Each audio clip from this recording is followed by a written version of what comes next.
Alright, so for the first time ever, I've decided to use my microphone for an unboxing video.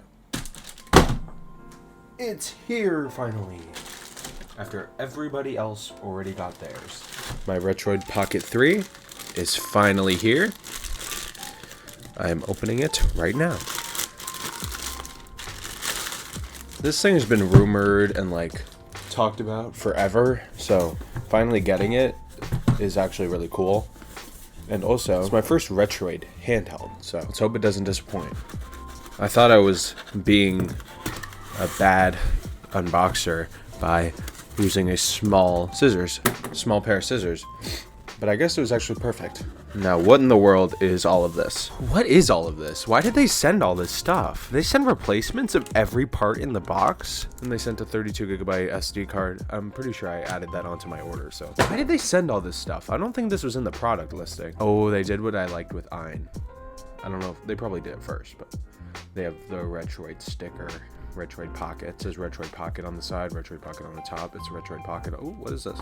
Oh, the design on this is really nice. I don't know if this will focus, but I don't know if you'll be able to see, but there's like a really nice design with a bunch of different imprints on it. It's kind of hard to see outside of the camera anyway, but let's remove this sticker. Oh, it opens like that. Okay. I like when companies do these like cool devices, like device boxes. I, for some reason, still have my box from the Odin, and because I just love how this box looks. All right, let's open the device. They gave me a bunch of stuff. I don't know why. Okay, so it's all contained right here. This is kind of the first time that I've refrained from looking at literally any other person's videos after buying a device, because I don't want it to influence my thoughts on it, even though it probably wouldn't anyway. I'm just trying to be safe. All right. What, do you want to come out, please? Thank you. Retroid Pocket. This looks suspiciously like the manual I got with the Ein Odin, but it seems like everybody just uses this design. Let's actually see how long this charging cable is, because these companies have, for some reason, been giving out really long charging cables. It's literally a third, of 2/3 the size of my desk, if not more. I guess we should actually get into the device now. When I was purchasing this device, I realized that it reminded me a lot of the RGB 10 Max from Powkitty. There's a bunch of differences, but the general size and shape kind of reminded me of the RGB 10 Max. So, I found that interesting. There is a screen protector. It's good to know. Something I saw people point out is that the D-pad on this looks a lot like the Odin D-pad. I don't need a screen protector. But here's the actual device. These are not analog triggers, these are just buttons. Let's power on the device. The 3 in the pocket. Oh, what in the world?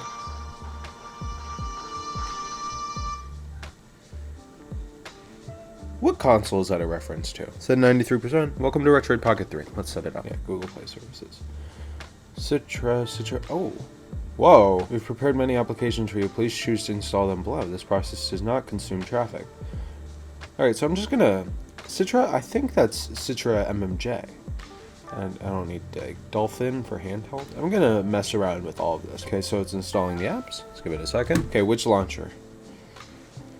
RP3 launcher, or the AOSP launcher is the one I use for the Odin, and I feel like the RP3 launcher is a better one for a device like this. Let's try out Minecraft first, and then I'm gonna go put a bunch of ROMs on here so we can test the emulators. Which one's up? Oh, that's select and start. Where's the volume? Oh, it's over here. That's confusing. Oh, shoot. I have to log into Minecraft. Alright, I'm gonna go put some emulators on here and ROM, and I will be back and I will show you how some games run. And I'll talk about my first impression. So, see you in a second. Alright, so I've been playing around with the Retroid Pocket 3 for a little bit now, and I will make a full review of this device, and I will talk about what I like and don't like about it, probably next week. But let's just go over a few things that I've learned. So, I opened up this device and found just a bunch of parts that are all in here, and I decided to break my own sense of judgment by watching Wolfden's video on this, because I was like, I already have my first impressions recorded, and it's I don't really care.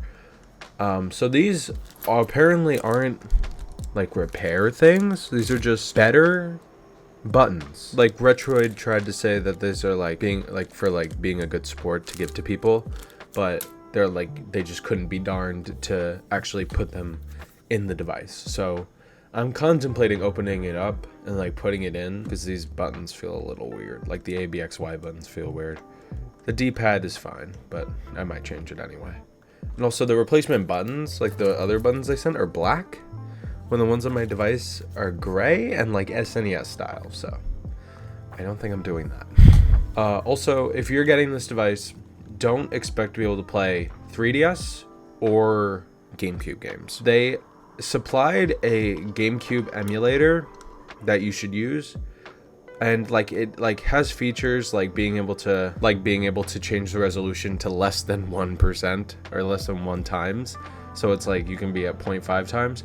But honestly, even at that, Dolphin MMJR, you should just download that and use that if you actually want to play GameCube games, because that runs better. Citra, there's like no hope for 3DS games. This thing just isn't as powerful, even with the 3 gigabytes of RAM and 32 gigabytes of storage that I paid $10 more for. It just was not enough power.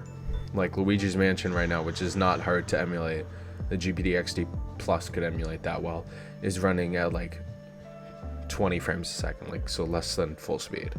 So don't expect to play GameCube games or 3DS games if you're getting this. But anything below that, like DS, N64, anything like that runs really well. So that's good to know. It uses USB-C and it has a headphone jack, so that's nice. And I put the SD card in. These speakers are good for what they are. Could they be better? I mean, probably. Anything could be better. It's not that loud, but it's like a good amount. For like if you're playing this in like a quiet room or something, you can hear it.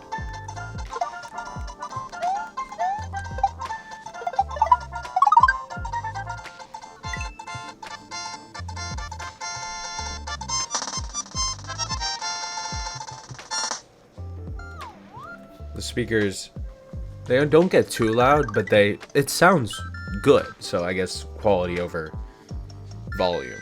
All right, the placement of the buttons is something I do need to complain about. I haven't played around with the OS or much on it yet. Like I still have my apps just set up like this. I haven't really tried out the Switch launcher or something like that, like making my ROMs right from the home screen. What do you think this is? Did you say volume buttons? You're wrong. Those are the start and select buttons. These are the volume buttons. And that's the home button. I feel like you'd probably accidentally hit that a lot. Luckily, it takes like 2 presses to like actually hit it. But so I will be making a full video on this, on like my thoughts and stuff on this device. And if I do decide to switch out the buttons, because apparently they're better buttons, they get a new board, which I guess is nice, and like a bunch of new parts and like screwdrivers and stuff. So I might. I'm not sure though. I think I kind of like it how it is. But I think that's it for my first initial impressions. I like the device. I think it's gonna be great for like 2D gaming and stuff. It's like how I liked the RGB 10 Max for that exact same reason, except this one runs on Android and can play Nintendo 64 games. So the more you know. But I will see you next week, I think, sometime next week, and I will show with my review of this device. See you then. Bye-bye.